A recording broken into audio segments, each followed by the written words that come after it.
इस वक्त विफाकी वजीर रेलवे शेख रशीद हमारे साथ मौजूद हैं। बहुत शुक्रिया शेख साहब आपके वक्त का। शेख साहब आपसे जानना चाहेंगे, राना सनाउल्लाह की जानिब से भी यही कहा गया है कि हम इस्तीफे देने के लिए तैयार हैं और नवाज शरीफ की जानिब से भी यही मशवरा दिया गया है। आपको लगता है कि पाकिस्तान मुस्लिम लीग नून के जो रहनुमा हैं, जो कि MNAs और MPAs हैं, वो इस्तीफे देंगे?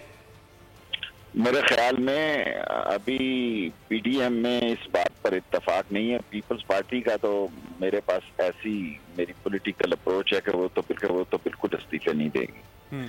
और अगर इस बुनियाद पर कोई नई सूरत हाल पैदा होती है, अभी तो ये जलसे के बाद को फैसला करेंगे, लेकिन मुझे यकीन है पूरा इंशाअल्लाह जमहूरियत की बेहतरी के लिए और मुल्क के मामलात के लिए इस्तीफे देना हल नहीं है और वो ऐसी कोई गलती नहीं करेंगे जिससे उनको और नुकसान हो।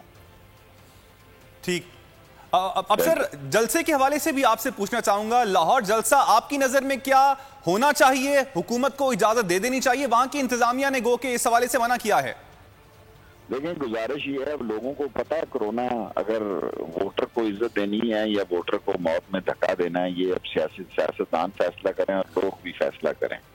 लोगों को अगर इसके बावजूद अगर कोरोना में वो इसमें जाना चाहते हैं तो जाएं फिर, लेकिन एहतियात जो है वो लीडर्स को ख्याल रखना चाहिए। ये कौमी सलामती का और कौमी हेल्थ का मसला है, इस पर सियासत ना करें तो यही मुनासिब है। लॉन्ग मार्च के हवाले से भी शेख साहब हम बातें सुन रहे हैं। आपको समझता है कि लॉन्ग मार्च होगा?